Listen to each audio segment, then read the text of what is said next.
Raríssimas, raríssimos e raríssimas, bom dia e calma. Vocês estão ainda no Radinho de Pilha. René de Paula Júnior gravando aqui, 14 de março. Eu ressuscitei essa gravação, que é quase uma viagem no tempo, porque esses dias aqui em casa, eu, de repente, será que eu estou ouvindo isso? Será que sim? Será que não? Eu corri para a janela.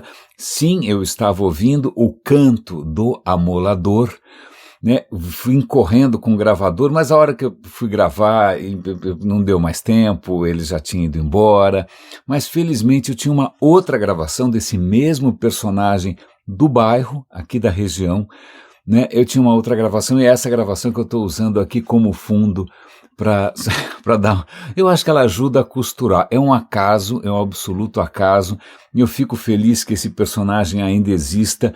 Eu cheguei a gravá-lo uma vez, há bastante tempo ainda. Na verdade, vamos lá, faz 1 ano e pouco, mais 1 ano e 3 meses, a gente mudou, mas a gente mudou a 300 metros para 300 metros de distância. A gente continua morando muito próximo de onde a gente morou durante mais de 10 anos. E uma das razões que que levou a gente a ficar na mesma região, ficar no mesmo bairro, ficar realmente nos mesmos quarteirões, por assim dizer, é que é uma região de São Paulo que ainda tem um certo charme meio arcaico, né? Quer dizer, você não é uma Faria Lima, não é, sei lá, alguns desses bairros Vila Olímpia de São Paulo que parece que você está em Miami. Não, ainda você circula pela rua, tem a banca de jornal, tem a padaria, tem o florista na esquina, tem esses personagens que você vai cruzando a pé, não é? E um deles, que eu nunca entendi muito bem qual era a rotina, qual era a agenda dele, é o amolador de facas. É um personagem que tem lá, ele vem arrastando uma coisinha sobre rodas, uma engenhoca maluca, né, que quando ele pedala, aquilo aciona uma série de polias, aquelas polias movimentam como é que chama aquilo? É esmeril, né? São essas pedras de amolação, e esse personagem vai a pé pelas ruas do bairro, cantando, né, fazendo esse canto dele e tocando o seu apito para chamar a atenção das pessoas. Vou fazer uma pausa aqui justamente para vocês ouvirem o que os nossos vizinhos aqui acabam ouvindo de vez em quando.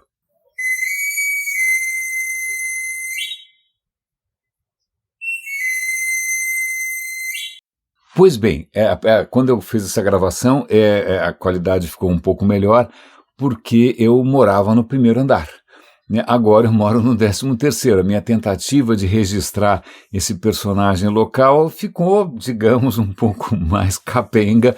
Eu joguei fora a gravação, mas é bom que ele ainda persista por aqui, e existe, pelo visto, demanda, né? Demanda de alicates de unha, né? Aliás, como é que alguém afia? Bom, tesouras, não é mesmo? E eu gostei dessa história por várias questões, que acho que vários conteúdos que eu acabei vendo recentemente, que vale a pena a gente conversar com vocês.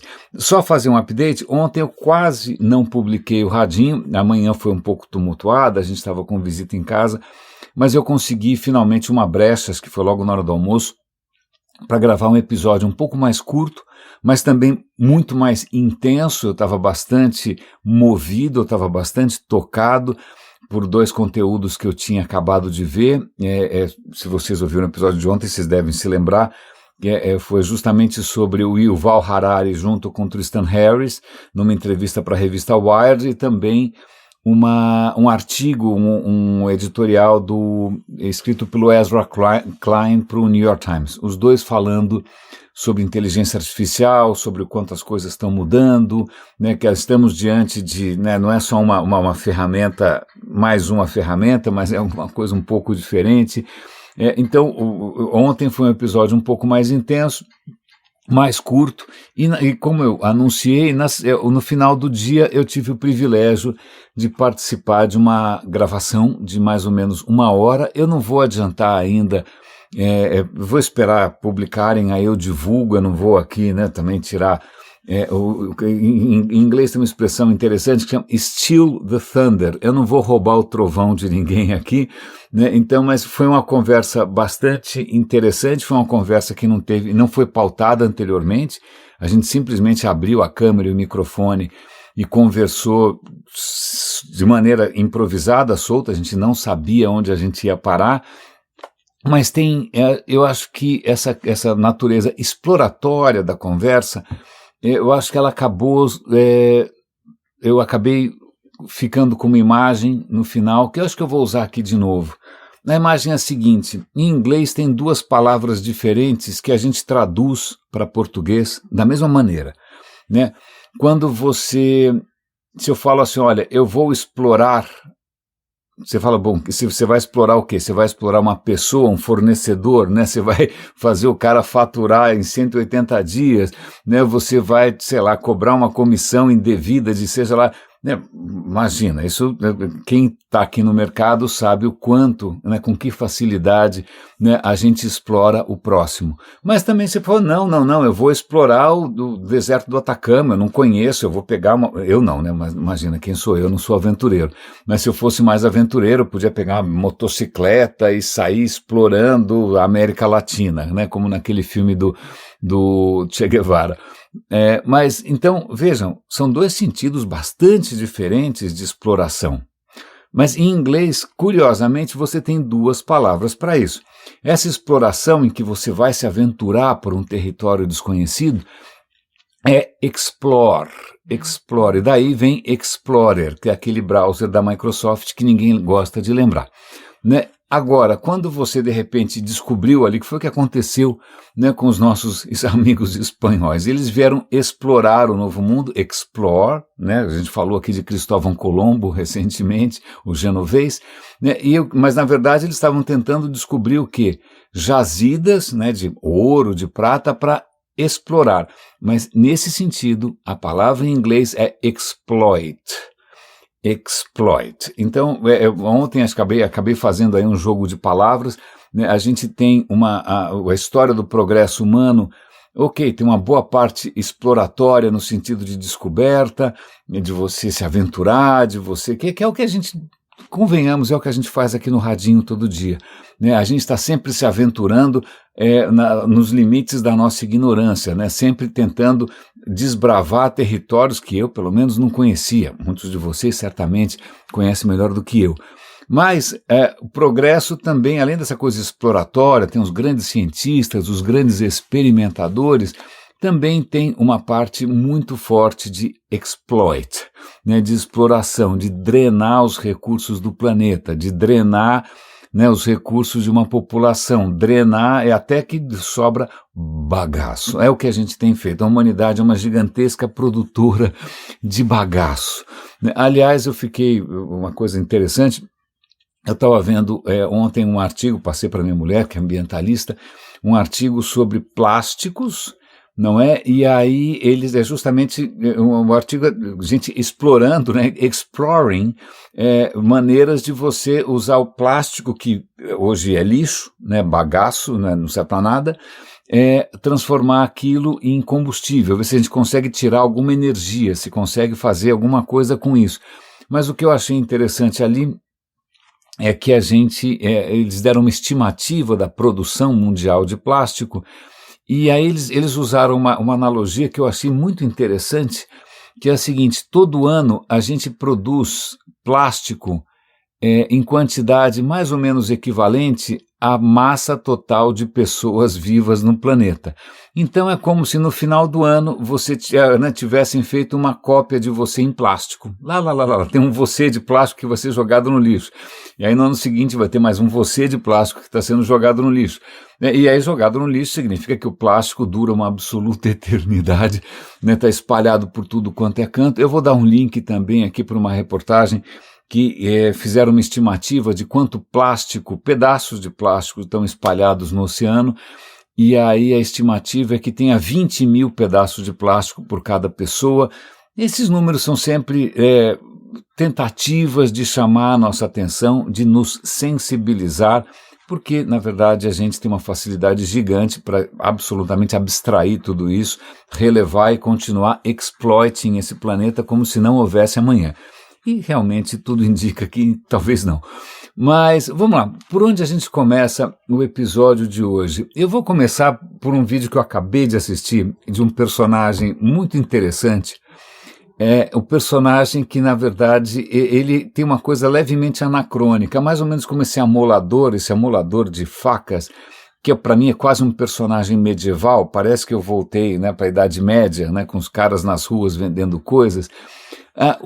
O nome dele é Todd. O Todd, ele é um ferreiro, que, puxa, ainda existem ferreiros. Eu vou dar o link para... Ele tem um trabalho interessantíssimo. Ele é um inglês fascinado pela história das armas, pela história da metalurgia, né? Muito interessante, e tem uma série de vídeos muito bacanas dele em que ele está tentando descobrir se armaduras funcionam. Então ele vai pegar um outro inglês que se especializou em fazer réplicas de armaduras medievais. Então eles vão pegar um outro cara que faz réplica de arcos medievais e vai pegar uma réplica de uma flecha e vai ver se o que é divertido. O cara testando lanças, testando espadas. O trabalho dele é esse, ele está sempre com a mão meio suja, coitado, porque eu acho que quando você é ferreiro é difícil, não é exatamente uma profissão de colarinho branco. Não é? Mas ele teve, para quem se interessa, né, ele tem uma loja online, entrega no Brasil. Ele faz réplicas de peças medievais, de punhais, de adagas, de bainhas, né, de massas, que são bastante acessíveis, né? São bastante acessíveis com uma qualidade razoável. Ele se baseia em peças de museu, né? Então ele tem um trabalho muito bacana, e ele estava justamente nesse último vídeo tentando descobrir se os cavaleiros medievais, né, se a proteção que eles usavam era suficiente para evitar maiores problemas. Ele vai lá, vai pegar a réplica. Bom, eu acho isso absolutamente divertido. Não só ele tem um negócio, né? Ele é um ferreiro, ele tem ali uma loja online, mas isso tem a ver com uma questão muito interessante chamada de arqueologia experimental. A arqueologia experimental é eu acho que deve ser divertidíssimo, né? Quer dizer, se bem que a arqueologia tem aquela coisa chata de se ficar ajoelhado num lugar poeirento, né, com uma pazinha ali rezando para descobrir alguma coisa. É lógico, em alguns lugares você descobre alguma coisa, até se você abrir o micro-ondas, né? Você abre o freezer, você vai achar alguma coisa romana.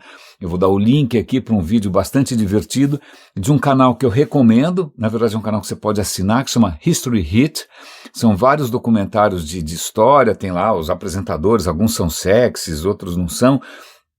E eles estavam fazendo o seguinte: se você aliás, vai ser um episódio bem light hoje, tá? Depois de ontem eu meio estar espanando com essa questão de inteligência artificial, vamos voltar um pouco mais no tempo, né? Uma coisa um pouco mais tangível. O que acontece? Se você vai a Londres, que tem um fuso horário, qual é o fuso horário de Londres hoje? Eu não sei, né? Porque afinal, quando você começa a fazer essas contas de fuso horário, você acaba recorrendo àquela notação que chama GMT. São Paulo é GMT-3. O que quer dizer GMT-3? Que a gente está 3 horas antes, quer dizer, a gente está 3 horas mais cedo, mais cedo, do que o meridiano de Greenwich. GMT é Greenwich Meridian Time.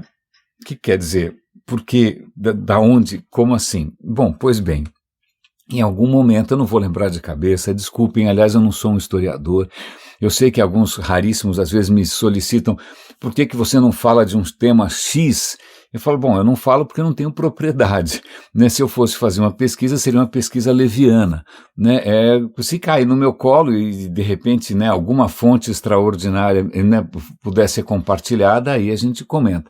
Pois bem, então eu vou eventualmente dar um link aqui para essa história do Greenwich, mas assim, em algum momento, né, começou a ficar meio complicada essa história de fusos horários, porque afinal, se faz um trem que vai de um lugar para o outro, você fala, olha, o trem vai sair meio-dia.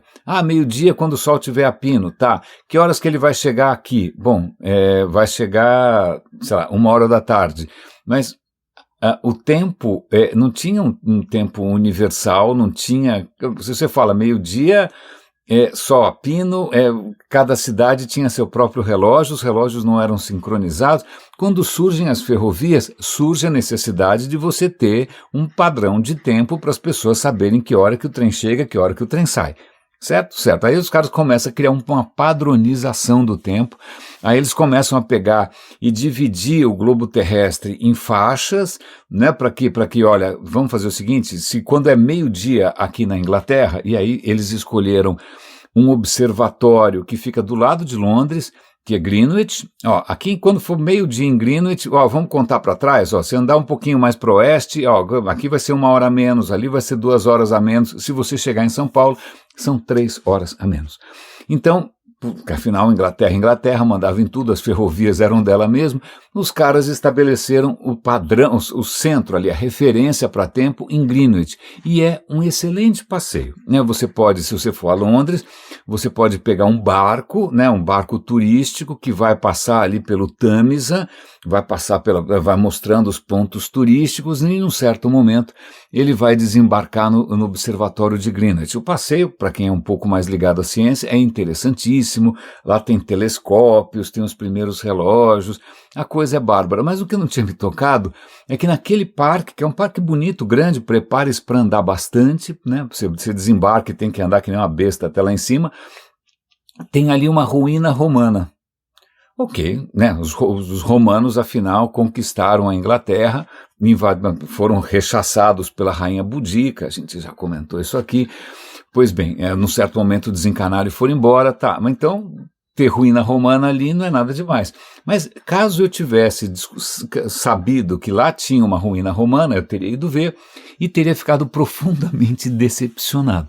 Porque nesse lugar da ruína romana, o que tem é um cercadinho, uma grade, não estou brincando, uma grade, sei lá, 3 metros por 3 metros, e no meio, ali você olha pela grade ali, tem uns pedaços de muro, um pedaço pequeno de muro com uns pedaços de azulejo. Acabou, não dá nem para sentar em cima, é minúsculo. Pois bem, esse History Hit, eles fizeram o seguinte, eu acho isso legal. Olha, a gente propôs um desafio aqui para a prefeitura, a gente acha que tem mais ruínas aqui, a gente pediu licença para durante 3 dias explorar esse terreno. E aí os caras saem numa gincana danada de tentar usar instrumentos para ver onde é que tem alguma coisa, onde é que não tem, olhando se a grama está mais seca, se a grama está mais verde, será que aqui tem alguma coisa? E aí é bem feitinho, é bastante emocionante, começam a cavar que nem uns malucos, começam a descobrir uma série de moedas romanas, e começam a descobrir ali algumas inscrições, começam fragmentos de cerâmica, fragmentos de muro, e aí eles chegam à conclusão de que eles tinham encontrado ali um antigo templo romano, provavelmente fortificado, que talvez dê algumas pistas. Então tá, fica aí uma dica, eu acho divertido, não sei. Mas, em alguns lugares você escavou um pouquinho, você vai achar alguma coisa, né? Imagina Roma, se você for fazer uma obturação no seu dente, você vai encontrar, sei lá, o dedo do Nero. Mas tem algumas coisas que são interessantes, porque as civilizações, algumas deixam textos, deixam inscrições, a gente pode demorar para desvendar, mas o que acontece é que tem coisas que, cara, não tem nada escrito. Como é que isso daqui foi feito? Como é que isso daqui funciona? Da onde isso daqui veio? Né? E aí entra a arqueologia experimental. Então, por exemplo, vamos imaginar que você tenha encontrado umas pedras lascadas. Né, para que serve uma pedra lascada? Sei lá eu. Aí o arqueologista experimental, ele vai tentar ver se aquilo pode servir para cortar a carne, para limpar a pele de um animal. Se aquilo, de repente, é grande demais, de repente é só para o cara desfilar aquilo para cima e para baixo, posando de bacana. Ele vai tentar, um arqueólogo experimental, ele vai tentar reproduzir como é que ele faz um instrumento de pedra lascada. Aí vai ter o cara que é o especialista em lascar a pedra para fazer pedra lascada.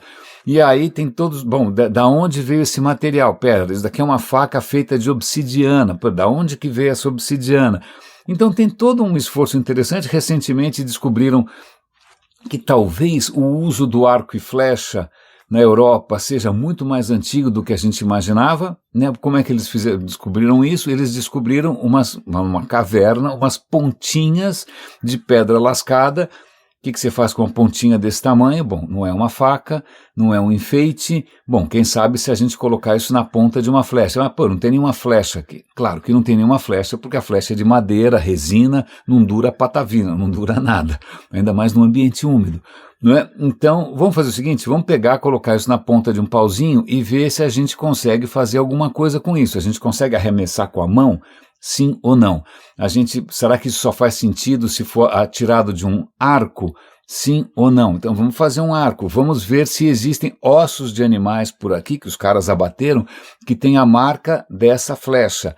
Isso chama arqueologia experimental. É muito interessante, é você se colocar na posição, né, se colocar dentro do sapato, né, os caras não tinham sapato, talvez não, né, mas se colocar na pele eles tinham, né, na pele de quem estava fazendo aquelas primeiras coisas. E eu volto para o Thor Cutler, a história é muito interessante porque ele é fascinado também pela história romana. E a gente sabe muito da história romana, mas a gente não sabe tudo, né? A gente sabe que os romanos conseguiam fazer um piso aquecido nas casas de pessoas ricas. É inverno, o piso é quentinho. Como é que eles faziam isso? Bom, dá para ver ali pelas ruínas, dá para saber. Mas tem coisa que não dá para saber direito. O cara não explicava. A gente viu recentemente que demorou 2000 anos para a gente entender como que o concreto romano dura tanto. O concreto romano dura mais que o nosso. O concreto romano dura debaixo d'água, o nosso não dura. Né? A gente descobriu agora. Por quê? Porque não sobreviveram as receitas. De novo, arqueologia experimental. Mas eu vou dar um vídeo interessante aqui do Thor, que ele está fascinado com uma arma romana que não é, sei lá, não parece tão importante, mas era importante pra caramba, que era um tipo de lança, que em latim era chamada de pilum. Pilum era um tipo de lança, era uma haste, imagina um cabo de vassoura, que vai até um certo ponto, a partir dali ela é uma haste de metal, ela continua com o pescoço comprido de metal, e na ponta ela tem uma ponta de lança. Então, sempre quando a gente pensa lança, a gente pensa uma haste que vai, e lá na ponta a gente tem praticamente uma faca, né? Você tem uma faca de metal espetada num pau comprido. Não, o pilum é estranho, porque a madeira vai até um certo ponto, depois a haste continua de ferro, né? E depois tem a ponta ali na frente. Bom, para que servia isso? Não era uma lança você normalmente segura e fica espetando quem tiver na distância correta, certo? Né? Eventualmente você pode querer lançar a lança, né? Mas aí você perde a sua arma, aí o cara pega a lança que você lançou, se você errou ele vai pegar e vai correr atrás de você e você não está num dia bom no escritório. Agora, o pilum é diferente porque era um tipo de lança exclusivamente feita para arremesso. E é por isso que ela tem essa ponta, essa haste comprida de metal, porque vamos supor, você jogou o javelin não, chama pilum, né? Você jogou o pilum, como se fosse nas Olimpíadas, você não tem arremesso de... Em inglês eles chamam de javelin, eu não sei como é que é em português, esse arremesso, é como se fosse um arremesso de lança, né? Mesmo princípio, você joga o pilum, você pode acertar o cara ou você pode não acertar. Se você acertou alguém, parabéns, né? Um cara a menos para te dar dor de cabeça. Você pode eventualmente acertar o escudo. Você pode ter errado completamente e acertar do chão. O que acontece com o pilum é que caso você erre, essa haste de metal entorta. Ela entorta. Então o cara não vai poder usar isso contra você. Pô, genial, né? Aí o que acontece depois que acabou a batalha, né? Caso você tenha sobrevivido, você vai lá, pega o seu pilum torto, leva no ferreiro, o ferreiro endireita e você pode jogar ele de novo.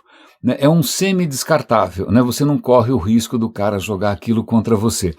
Mas aí o Thor, que é esse personagem super querido, né? Ele é meio gordinho, ele é meio careca, porque se fosse alguma coisa americana, ele era um super-homem com dentes maravilhosos, impecáveis e falando bonito. Não, ele é um cara comum.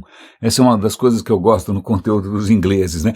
São pessoas de verdade, não são, assim, estranhos androides. Pois bem, o que acontece é que ele fica fascinado, pera um instante só, como é que isso daqui era usado? Qual era a distância que isso daqui era utilizada? Que precisão que isso tinha? Ele vai construir uma réplica, ele vai chamar um rapaz fortão, bonitão, que é um atleta olímpico inglês para ele testar e arremessar o raio do pilum para ver até que distância. Bom, só spoiler alert, o rapazinho consegue jogar aquela lança a mais de 40 metros de distância. Pô, aí você imagina a paulada que deve ser o coitado que estava ali distraído, de repente vem uma lança voando a 40, né, numa distância de 40 metros. Bom, em suma, eu só estou contando essa história porque eu fico fascinado com essa paixão que muitos historiadores e muitas vezes são cidadãos comuns têm para entender como as coisas funcionavam. E mais ou menos nessa linha, e aí vem a questão do amolador, é uma questão que eu acho bastante interessante. Eu tenho um particular interesse, eu já devo ter comentado com vocês, com relação à cutelaria. Não sei, sempre gostei, sempre achei interessante. Né? Sempre tem uma peça ou outra aqui, eu acho muito bacana. Quando eu vou num museu, eu quero ver lá a parte de espadas e facas e adagas. Não é uma escolha minha, é uma coisa meio atávica. Não me pergunte por quê. Não sei se é coisa de meia-idade, sei lá, não venha com Freud, pelo amor de Deus, me poupe. Mas tem uma questão interessante, porque normalmente quando você vê no universo masculino, né, o cara assistiu Star Wars, viu aquele sabre de luz, ou o cara viu algum filme do John Wick com Keanu Reeves, com espadas katana, tem esse fascínio pelas espadas katana e por essa coisa japonesa, mas tem uma questão extremamente interessante. Eu vou dar link aqui para um canal que é muito bonito. É um canal japonês. É um canal japonês para divulgar as artes marciais japonesas e tem lá um sensei, né, um cara super habilidoso, técnico, mostrando várias técnicas com a katana, com o wakizashi, com o tanto. Mas eu estava vendo uma questão que acho que é profundamente japonesa, que é eles respondendo a pergunta por que as espadas japonesas são feitas com um aço ruim. Eu já tinha ouvido falar, porque quando você vê um filme, o cara puxa uma katana, ele vai cortar qualquer coisa, ele vai cortar um cano, ele vai arrancar. Cara, a katana parece um troço com poderes mágicos, tem uma mistificação da katana. Ok, é uma espada extraordinária, a técnica de combate também é extraordinária, mas o aço é ruim. Eu já tinha ouvido falar e achei que fosse, sei lá, alguém querendo um detrator, um hater. Não, nesse vídeo, eu vou dar o link para vocês, o cara explica, sim, a espada katana, ela é feita com um aço ruim. Acontece que o Japão não é especialmente rico em recursos minerais, né? Então, sobretudo um ferro de qualidade, não, o que eles têm é meio porcaria, né? E como é um processo que começou lá atrás, há muito tempo, para você não tinha grandes condições técnicas de fazer uma metalurgia muito avançada. Então, por isso que quando você vê aqueles vídeos super bacanas, com close-ups, né, do cara martelando e forjando uma katana, era aquele processo que eles faziam há centenas de anos, né, usando um folezinho meio patético e tal, porque, cara, é o que dava. Né, você não consegue atingir temperaturas muito altas, você não consegue, é o que você tem ali. Mas o que ele explica é que esse aço, que é o aço japonês, que chama Tamahagani, se eu não me engano, se a minha memória não me trai, sim, é um aço que não é nenhuma maravilha, mas não é tão ruim assim. Por que eles não usam um aço melhor? Afinal, né, entra na internet e compra um aço melhor, pelo amor de Deus. Né, a metalurgia avançou bastante.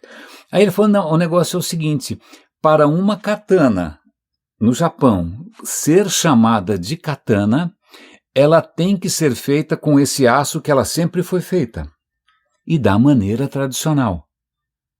Veja, então, uma katana não é só... Se você comprou uma réplica, ela é uma réplica de uma katana, mas ela não é uma katana. É como se fosse a denominação de origem de um vinho ou de um queijo italiano. Né? Não uma katana, os caras são tão apegados à tradição que para a katana ser chamada de katana, ela tem que ser feita com o aço original de que ela sempre foi feita há centenas e centenas de anos. Entendeu? Veja que coisa completamente maluca, porque poderia ser melhor, poderia ser, sei lá, mais eficiente, mas não para a katana, porque o que acontece tem uma questão quase religiosa com a katana. A katana não é só uma ferramenta, ela não é só um objeto, ela em parte um objeto de arte, mas ela também ela tem uma natureza quase divina, né? Então o artista tem que manter aquele processo completamente manual, caseiro, meio tosco, com um aço duvidoso. Inclusive eu não sabia, uma katana de verdade, ela é presa no cabo por pinos de bambu, e tem que ser bambu, senão não é uma katana. E aí fica essa questão extremamente interessante, porque quando eu era criança, o Japão era a capital mundial da inovação. As coisas que vinham de lá, o Walkman da Sony, né? Até hoje muita coisa bacana vem de lá. Sensores, provavelmente o seu iPhone deve ter um sensor na câmera que deve ser produzido pela Sony, muito provavelmente, né? Então, mas ao mesmo tempo que o Japão tem, durante algum tempo, teve esse boom de inovação técnica, de engenharia, eles têm um apego essencial, quase que identitário, com questões de tradição, né? Você não consegue, imagina, você vai fazer uma katana com aço S35VN, não, esquece, não é uma katana, lamento informar, isso é uma espada qualquer que você comprou não sei aonde no Mercado Livre, mas a katana original, que poderia ser melhor, ela não é tão boa assim.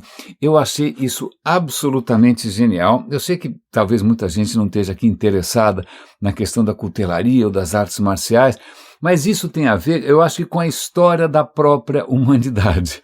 Em algum momento lá atrás, há muito tempo, alguns milhões, eu digo muito tempo, provavelmente milhões de anos. Algum antepassado nosso, há uns 2 milhões de anos, olhou uma pedra, quebrou a pedra, percebeu que essa pedra produziu um gume e aí ele foi criando as primeiras peças de pedra lascada. Então veja só, a história humana começa com pedra lascada e alguém tentando criar, em primeiro lugar, um gume, né, uma coisa cortante, que afinal, em termos de recursos, digamos, naturais, natos, a gente é um animal meio capenga, né? Você não tem as garras de um urso, você não tem as presas de um leopardo, não tem, você, coitado, você é um macaco pelado, não é? Então a gente começou a tentar compensar essas nossas deficiências, cara, fazendo coisas que eram, em primeiro lugar, cortantes, talvez mais para frente perfurantes, talvez um pouco antes disso contundentes, né, dando porrada na cabeça dos outros, né, e aí a gente descobre com o tempo que a gente pode não chegar tão perto assim, que afinal a gente não tem como se defender de algumas dessas criaturas, né, como é que você vai se defender de um bisão enfurecido? Você descobre que você pode tentar arremessar uma pedra com a mão. Vale lembrar que a nossa espécie é uma espécie que tem uma capacidade única entre os primatas de arremesso. Se você pede, então, um chimpanzé consegue jogar, sei lá, cocô na cara de um visitante do zoológico. Mas, cara, não se compara às nossas omoplatas, a capacidade que a gente tem de jogar, por exemplo, uma lança a 40 metros de distância. Então isso não é casual, a gente provavelmente evoluiu o nosso corpo, né, para quê? Para ser capaz de infligir danos à distância a outras criaturas. Né? Então a gente primeiro apedrejou, seja lá quem fosse, a gente inventou a lança, a gente inventou depois a flecha, né? E a arquitetura, a arqueologia experimental, ela tenta justamente entender esse passo a passo. Mas aí eu vou chegar um pouco mais perto, só para mostrar que essas questões não são tão arcaicas assim. Vamos imaginar que por alguma razão qualquer você cogite, né, uma cirurgia plástica. Por alguma razão qualquer, né? Não sei, o filtro do Instagram não bastou, né? Você pode querer parecer o Ken ou a Barbie, não sei. Tudo é possível nesse mundo. Brasil, onde as pessoas fazem implante de silicone na bunda, então tudo é perfeitamente possível. Mas a questão é, ficará a cicatriz? Né? Teremos aqui uma cicatriz? E cicatrizes podem depender do instrumento cortante. Certo? Certo. O cara pode usar um bisturi. E aí, bisturi, você imagina, com a metalurgia do jeito que ela avançou, você pode ter bisturis magníficos, excelentes e tal. Curiosamente, vamos falar aqui em instrumentos afiados. Vamos pensar num bisturi, porque o cara vai lá fazer uma pequena incisão, certo? Certo. Você pode fazer uma lâmina extraordinária de aço, sei lá o que, alemão, ok? Ok.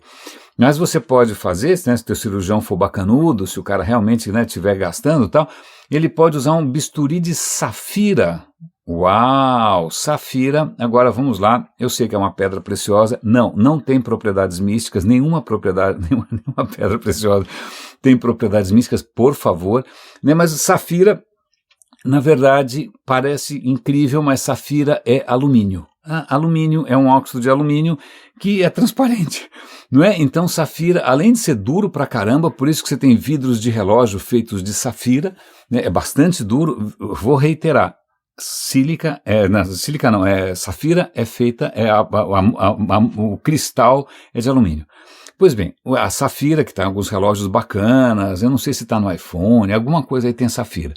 Né? Safira, você pode fazer um bisturi de safira, né? Porque aí você tem um gume absolutamente extraordinário, na ordem, sei lá, de algumas centenas de átomos, né? Você pega lá, vai olhar no microscópio como é que é a parte afiada, nossa, né? Você mede ali, vê o raio e tal, você descobre que aquilo tem algumas centenas, que maravilha, porque isso significa que a cicatriz vai ficar perfeita. Mas caso você queira investir um pouco mais e garantir ainda uma cicatrização perfeitíssima, você volta para a mesma coisa que a gente usava desde a idade da pedra, obsidiana. Obsidiana. O que é obsidiana? Parece o nome de uma... Não, é Veridiana, desculpa. Tem uma pizzaria excelente aqui em São Paulo chamada Veridiana. Obsidiana, você pode às vezes comprar um souvenir, você vai para o México, o cara te vende uma estátua de obsidiana, que obviamente é falsa. Obsidiana é vidro vulcânico. Alguns processos naturais, vulcanismo, por exemplo, né, derretem ali a sílica e outros minerais que tem por ali, derrete tudo, aquilo produz um tipo vamos chamar de rocha, que quando você lasca a obsidiana, e a gente descobriu isso bastante tempo, há muito tempo, muito tempo, a gente descobriu que você consegue fazer um instrumento muito aguçado. É frágil, porque afinal, convenhamos, é vidro, né? Não é que você vai usar aquilo para matar alguém, você vai quebrar, né? Mas, pois bem, veja só que interessante, quando você, né, ou quando alguém for fazer, né, alguma cirurgia, você pode dar uma de bacana, né, de um nerd de história, e falar, olha, por acaso, se você vai usar bisturis de obsidiana, né? Aí você vai lembrar do cara cantando chegou o amolador, né? Aqui que está tentando amolar as coisas ainda hoje, como se a gente estivesse em plena Idade Média. Pois bem, eu dei uma volta danada, fui lá para os primórdios, né, da intervenção humana na natureza, né? A gente explorando algumas características úteis para as nossas próprias limitações, né, e transformando a natureza de uma maneira que a gente usasse para exploit, para explorar e dizimar grandes animais. Foi assim que a gente dizimou vários mamíferos que desapareceram graças à nossa fantástica capacidade de arremesso de coisas perfurantes, contundentes e cortantes. Pois bem, eu dei uma volta gigante, vamos ver se eu vou respirar um pouco, e agora o que mais que a gente tem para comentar com vocês, que eu acho que vale a pena. Eu vou agora consultar, como sempre, o Pocket, que é onde eu analiso essas coisas todas. Legal, eu vou voltar um pouco mais no tempo, tá bom? Eu vou voltar alguns milhares de anos, mais ou menos 500 a.C., 600 a.C., Essa é uma época interessante porque surgem praticamente ao mesmo tempo algumas coisas que mudaram bastante né, os rumos da humanidade ou das humanidades todas. Por exemplo, se você pega, se você pensava, entre aspas, civilização ocidental, que é um termo que a gente já viu aqui que é bastante questionável, mas você vai falar, bom, qual é um dos pilares da civilização ocidental? Não, são as obras literárias de Homero, né? Você tem a Odisseia de Homero, você tem a Ilíada. Uau, quando é que isso foi escrito? Mais ou menos 500 anos antes de Cristo. Tá legal. Aí você vai descobrir que, puxa, mas vamos parar de pensar só no Ocidente, vamos pensar no Oriente. Não, você tem o budismo, tal. Quando surge o budismo? Mais ou menos nessa época. Quando surge o Velho Testamento? Mais ou menos nessa época. Então, nessa época, 500 anos antes de Cristo, por aí, começam a surgir obras literárias, começam a surgir tendências artísticas, mais ou menos ao mesmo tempo, em vários lugares do mundo. E um dos lugares que realmente eu nunca tinha parado para pensar muito é a Índia. Eu comentei aqui recentemente da civilização do Vale do Indus, que até hoje a gente está tentando entender como é que as coisas funcionam, a arqueologia, tentando descobrir o que querem dizer aqueles sinais, a gente não sabe.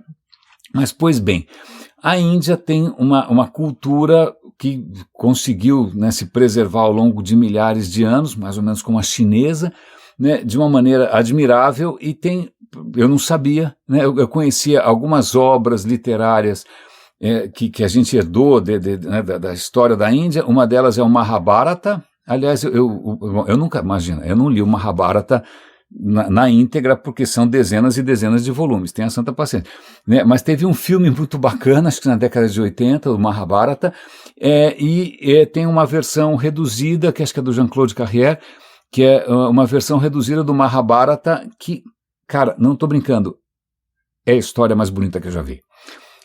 Desculpa, eu sei que tem né, muita gente com apreço a outras tradições, né, coisas que envolvem lírios do campo, sei lá o que mais, mas, cara, desculpa, o Mahabharata me impressionou fortemente.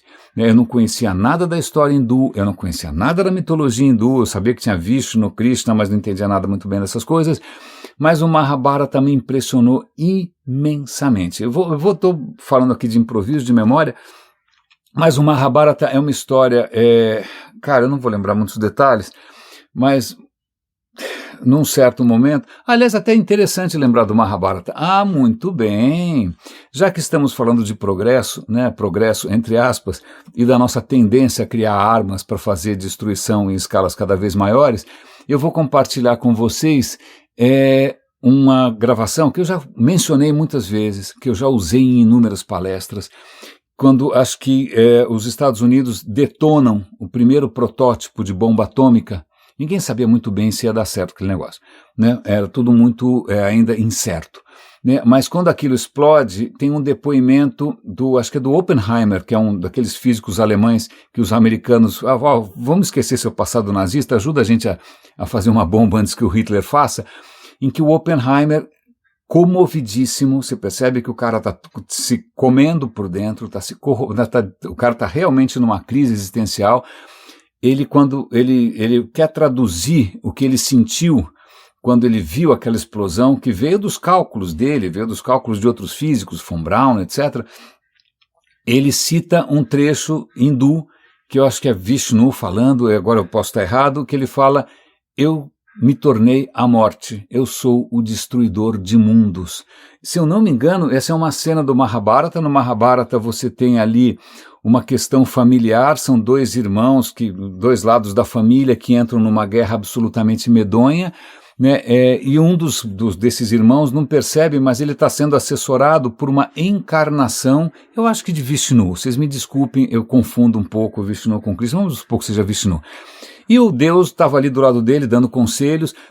O tempo todo nessa obra você tem questionamentos morais, qual é a coisa certa a ser feita, qual é a coisa correta, até que ponto uma norma impessoal se sobrepõe a um compromisso familiar, qual é a coisa certa a fazer. E o que é interessante no pensamento hindu, você não tem nada escrito em pedra, não tem 10 mandamentos, não tem nada disso, você fica pensando quais são as consequências, quais são as coisas certas, porque afinal os caras acreditam na questão do karma. Bom, num certo momento o Deus falou: olha, acho que eu não está funcionando, você não está me ouvindo direito. E aí ele se revela. Ele se revela e falou: por que você não me falou antes? Pois bem, esse é o Mahabharata, é uma obra absolutamente extraordinária. Mas o que eu quero comentar hoje aqui é um episódio da BBC, do In Our Time, em que eles estão falando sobre o Ramayana. Ramayana nunca tinha ouvido falar, vou ser muito sincero com vocês, mas é uma das histórias que são essenciais na Ásia inteira, não só na Índia. Você vai ter versões do Ramayana sendo reescritas, ele foi escrito nessa época, 2.500 anos, 3.000 anos, sendo reescritas e repensadas e servindo de base para discursos, servindo de base para políticas, para campanhas. Até hoje o Ramayana está sendo reimaginado, reinterpretado. Cara, faz 2.500 anos. É impressionante. É lógico, isso facilita pelo fato de que na Índia você tem a mesma língua praticamente sendo usada até hoje, né? É lógico, o sânscrito evoluiu, mas de qualquer maneira é o mesmo texto, né? Se eu quiser ler Homero, eu não leio o grego, eu vou ter que ler alguma tradução, certo? Mas então Ramayana é uma história que um hindu hoje, né, alguém que nasceu na Índia, ele vai estudar isso na escola, ele vai ler, todo mundo conhece, e a história é extremamente interessante, porque vamos ver se eu entendo aqui qual é o lance. O lance é o seguinte: de novo nós temos a ideia de um Deus que encarna como homem. Veja bem, 500 anos antes de Cristo, você percebe que algumas ideias não são tão originais, tá bom? Por que esse Deus resolve encarnar como homem? Porque existe um demônio, que eu já esqueci como é que chama, é um nominho do maluco, esse demônio, ele não pode ser derrotado por um Deus. Aí esse Deus fala, bom, se um Deus não consegue derrotar esse demônio, quem sabe se eu, me tornar um homem, eu vou fazer de conta que eu sou uma pessoa e vou tentar, bom, em suma, ele consegue vencer, mas a história são 24 mil versos, são volumes e mais volumes, a história tem traição, tem amor, um dos personagens fundamentais parece ser, porque afinal ele encarna como homem, como um príncipe, e esse príncipe casa com uma princesa, e aí eles vão viver na natureza, eles vão e voltam, tem traições, tem a batalha, tem isso, tem aquilo, ela é sequestrada, ela é expulsa de casa por uma questão de honra, e no fim ela realmente consegue impor ali, olha, eu sou uma mulher, então dane-se você, eu não preciso ficar pagando pau para suas inseguranças, então fica você aí sozinho. Cara, a história é movimentadíssima, a história ela tem várias questões em aberto, ela não é tão dogmática, ela não é tão prescritiva como alguns outros textos, que vêm depois, o Corão ou a Bíblia. Não, ela é cheia de questionamentos éticos, questionamentos morais, algumas coisas bastante modernas. E uma coisa que é extremamente interessante, que imagina, lendo aquilo, eles estão conversando ali com especialistas que conhecem esse texto de cabo a rabo. Os caras contam que fica sempre no texto descrições bastante encantadoras da vida nas cidades. E acho que era essa a grande novidade. Você tem uma época em que a humanidade está começando a deixar de ser nômade, está começando a deixar de depender tanto assim da natureza, está começando a fazer comércio, está começando a trocar mercadorias, está começando a se assentar, você começa a ter elites e você começa a ter... a elite vai inventar alguma narrativa de louco para justificar o fato de ser elite, tem uma sirene tocando, eu não sei que sirene é essa. Então, veja, no mundo todo você começa a ter essas civilizações urbanas criando suas próprias histórias. E aí vai dizer, puxa, que bacana que é uma cidade, porque você encontra gente de todo tipo. Aliás, essa obra parece ser um elogio à diversidade cultural, você tem inúmeras religiões e etnias e culturas, e todas elas com seu valor. Você tem a questão de ter centros de saber, você tem recursos extraordinários em termos de luxo e de bem-estar, você tem, o fascínio, o fascínio dessa abundância e dessas condições extraordinárias que começam a fazer parte do progresso humano, certo? Certo. Então, o episódio é muito legal para quem se interessa um pouco pela cultura asiática, porque isso acaba sendo muito importante para a região toda, Tailândia, Vietnã, onde você for, tem traduções em Tamil, que é uma língua de uma certa região ali na Índia. Pois bem, muito legal. Mas aí eu vou fazer um salto para uma questão mais atual, mas que também tem a ver com progresso, também tem a ver com descoberta, também tem a ver com a vida urbana, também tem a ver com comodidades, também tem a ver com luxo, que a gente dificilmente abre mão. E aí é um episódio muito interessante de uma série, de um canal que inclusive eu contribuo todo mês, assim como alguns super raríssimos contribuem todo mês, raríssimas, contribuem todo mês com o Radinho, eu contribuo com vários canais que eu prezo e que eu quero que continuem. Chama It's Okay to Be Smart. É um canal super bom de divulgação da ciência e eles estão com uma série nova agora sobre a questão ambiental. E vocês devem estar com muitos amigos aí em Austin, no Texas, fazendo selfies na South by Southwest, que é uma Disneylândia anual, para quem trabalha nessa área meio de, entre aspas, inovação, etc. Ok, eu não vou questionar. Mas, pois bem, Austin, esse rapaz está falando de Austin, mas ele não está no South by Southwest, ele está num bairro que é um bairro histórico, porque há 120 anos, mais ou menos, ou seja, no começo do século XX, ali aconteceu um experimento. O experimento foi o seguinte, foi a primeira vez que foram construídas casas, um condomínio, praticamente, casas com ar-condicionado. Você fala, como assim? Porque não, cara, o ar-condicionado tinha acabado de ser inventado. Você não tinha. É lógico, ao longo da civilização na Ásia, no Oriente Médio, né, você tem inúmeras, e o vídeo mostra isso, várias maneiras de você promover a ventilação, de você, né, tirar um pouco do sufoco do calor. Né? Mas o que acontece é que na virada do século XIX para o XX, alguém descobre como refrigerar, né, o ambiente. O que isso é uma revolução. Imagina, a Argentina, que produzia um monte de vaca, não tinha onde enfiar essa carne toda, porque como é que você exporta a carne, se a carne vai estragar, como assim? Aí o que acontece, surgem os navios refrigerados e a Argentina vira uma grande potência econômica mundial, porque finalmente você pode exportar essas coisas, e aí tem uma sirene tocando, espero que não seja nada esquisito, espero que vocês não estejam ouvindo, inclusive. Mas, pois bem, em algum momento alguém descobriu a refrigeração, e aí para onde que vai usar isso? Na indústria, nos escritórios, no cinema.